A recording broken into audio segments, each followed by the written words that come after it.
allô. Le coq de l'école, allô, allô. Le coq de l'école, allô, allô.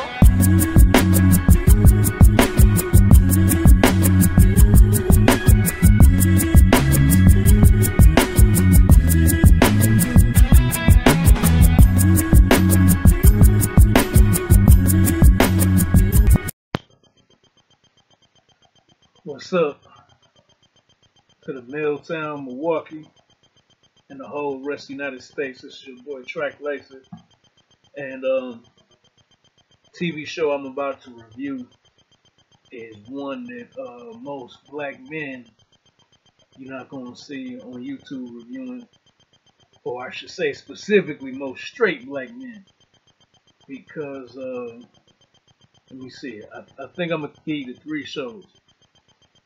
You ain't gonna see no straight black men reviewing Love and Hip Hop. You're not gonna see a lot of straight black men reviewing this show, Insecure. And I got put on to Insecure by Joe Budden, the Joe Budden podcast. And he said that when he got into the TV show, that he felt like that Issa Rae, the star and writer of the show, he felt that she wrote her comedy and the way that she writes the show is not just like chick flick. Like she write from a perspective that, even a dude could understand. So what I'm going to do is I'm going to first just do my review of today's show, and then I'm going to follow it up with the 3 reasons that I watched the show, and I'm not embarrassed to say that I'm a straight man that likes the show. Alright, but today, it seems like the show always centers around how crappy her job is and how hard it is to teach in the public school system, even if you are not a quote-unquote classroom teacher. If you just somebody like her that is kind of community services oriented and you got to get the kids interested, it's hard to do. Some of y'all don't know, but I used to teach high school, and I was a substitute teacher for a whole year, grades kindergarten all the way to 12th grade. So working with kids is not easy, and it's kind of crazy to see how on her show on Insecure, how they basically show part of the reason that she's insecure is because she has a job, but it's not a great job. You don't see a lot of shows that's honest about education kind of sucky in terms of it being something that is rewarding, because the kids have a lot of apathy. So I think they do a good job of showing that. Today's episode, her best friend, I forgot her name, but she found out that white guy does the same job that he does and gets paid way more money. And I think that's tight of Issa Rae to bring that out in a TV show, because I want to say your girl Katniss from the Hunger Games. I can't even remember her real name right now. It's straight up escaping me. Also Mystique from the X-Men. At any rate, she went public. She kind of took a lot of flack for going public about how much less money she makes as a actress, to do the same type of movies. And her homegirl, is a lawyer, but somehow saw her guys, her coworkers checking, it was way more. And, she was kind of speaking out about it, about, what's the end game? If I expose this, what's really going to happen? So I thought that was a good thing. And then the big thing, mostly everything, mostly what everybody want to see is what's going to happen in terms of her, and I'm going to just call him Blue because I don't really remember his real name. but we'll call him Blue from the game. You know, she's like in a situation where she really wants dude back, and you know, like the new terminology is thirsty. Now we say everybody thirsty, but you know, the old terminology used to just be desperate. Like she like really desperate for dude, and so she invited him to this party she was having when really all she was just gonna, the fact that he left some mail over there be the excuse, and you know he didn't come to the party. But something told me that if he came to the house and he let her in for any reason, he was gonna smash. And you know, I knew he was gonna smash. And I'm just saying, it ain't no way in the world he put protection on as quick as they got into it. There's no way in the world he put any protection on. And then he was out of there. He was like, I gotta go. So I'm thinking potentially this might be the last we see of him for the rest of the season. And the only reason I say that is because it seemed like at first she was thinking to herself, man, I really slipped up by letting him smash. But then she kind of had a look on her face like, okay, so maybe I'm over it, you know? And it's going to be interesting to see. I'm not even going to say interesting. To me, this type of show, it centers around her not being happy. And I think that's kind of messed up for a TV show. But I think if she's not cheating on the dude or the dude's not cheating on her, if there's not some form of being unhappy, then you don't have a show really. That's a really messed up thing to say. But you know, that's how these shows go. It's kind of like, yeah, it's kind of like, I don't know how to describe it, man. I'm trying to think of a good example. Oh, kind of like way back in the day when Jamie Foxx had his show, and he was always trying to get Fancy, and Fancy never wanted him. And then at one point, or a better example, Pam and Tommy. It's like Pam, like Tommy used to rib on Pam just like Martin did.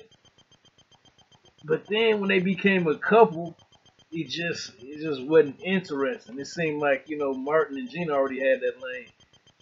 So it seems like this is the type of show that basically caters to single females and how they perceive the struggles of being single.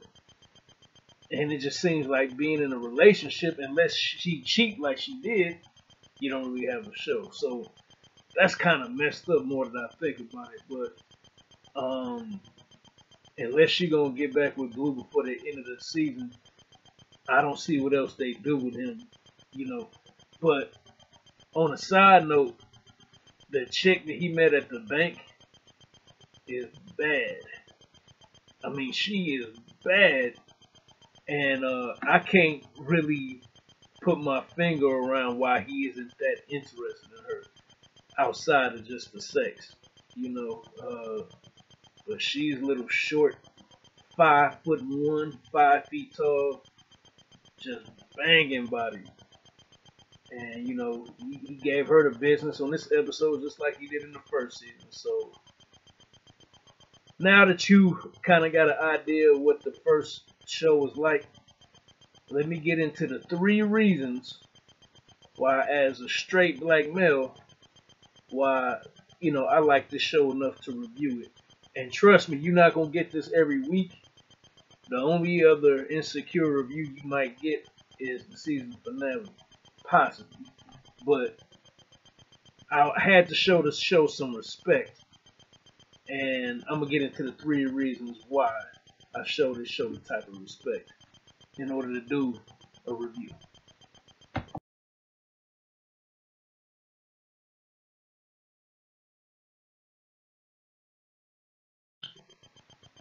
All right, reason number one is quite simple. The show is funny. You know what I mean? It's like if you're gonna make a comedy, whether it be a movie or a TV show, it needs to make you laugh. And she's a real good writer, man. You know what she reminds me of? She reminds me of kind of like Neo or Carrie Hilson. Like in R&B, they really good at writing for other people, but in terms of them being artists, just something just doesn't connect. Issa Rae reminds me of, she probably wouldn't be funny as a comedian, but if she wrote for other people, she just got a gift. You know, just like tonight's episode, some real hood dudes, they stay in LA and Los Angeles and Inglewood. And Inglewood is like 75% Bloods. So some of her hood blood neighbors found out they was having a party and kind of invited themselves over. And at one point, one of them started doing the blood dance, and another one joined in. She was like, "Is that coordinated? Did they synchronize that?" You know what I'm saying? And it's just like stuff like that is just funny. So I think that's probably the biggest thing about it, is that she just got a knack. She's a good writer. You know what I'm saying? And most of the jokes on there like aren't forced, and it's very seldom that the jokes are corny. You know what? She's kind of like the female. What's Childish Gambino's real name? Donald Glover. She's like the black female Donald Glover, because Insecure kind of reminds me of the show Atlanta. And if you follow my channel, y'all know I gave Atlanta as the best television show of 2016. And this kind of reminds me of that. It's just funny in just an offbeat type of way. So that's the first reason why I watch it.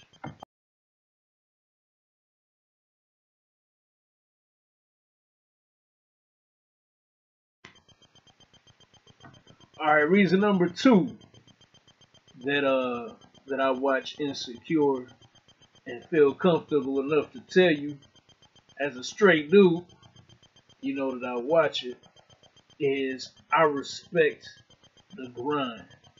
As y'all know, I'm a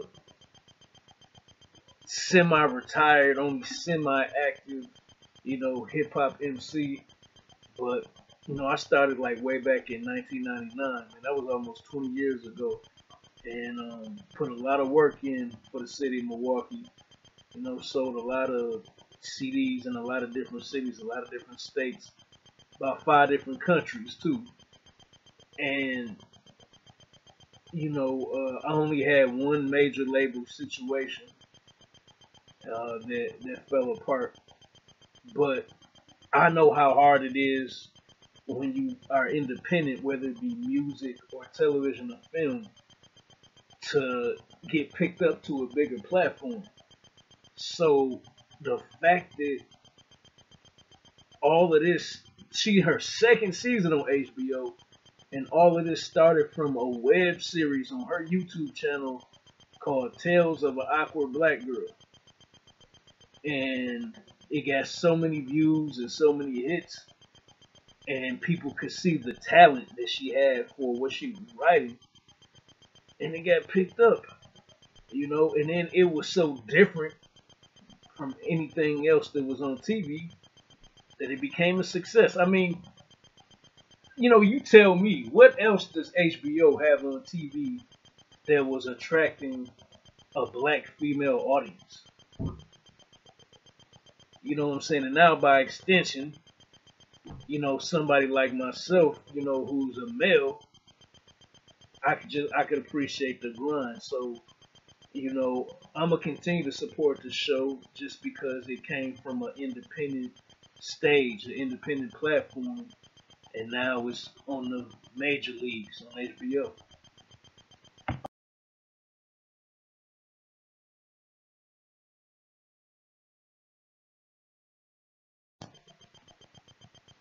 All right, and the final reason I watched the show is I think Issa Rae is kind of fascinating in the sense that she's like ugly cute. And so before anybody gets mad at me, this is what I figured out about her that is kind of confusing to me. She is very very beautiful. She's she comes from straight up African stock. She's not technically African American. She's African. I'm not sure if she's Nigerian or not. I didn't do the research, but she's a very beautiful woman. I love her eyes. I love her cheekbones and skin. But the thing that's weird about Issa Rae is that when she purposely doesn't do her hair, and her hair is just looking any kind of way, and then she purposely like dresses down like a sweatsuit and just wrinkles in the clothes. She looks very unattractive. Like it's like I can't really explain why, but yeah, when she purposely just got the hair any type of way and throw on any type of outfit, like she doesn't look good at all. But then when she has her hair and like the African twist and the Afro puffs and the different stuff, and then the dresses and stuff, it's like when she really tries to look good, she really looks good.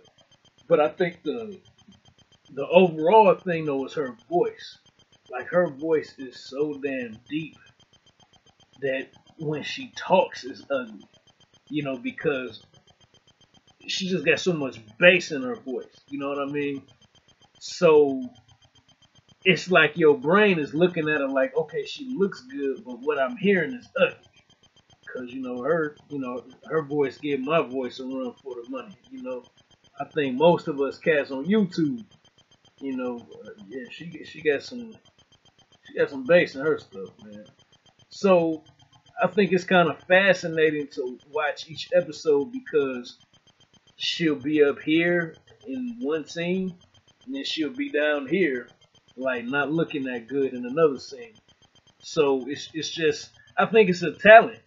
I think it's a talent. I think she does that on purpose, and she knows what she's doing, and it's kind of fascinating to see. All right, that's all I got.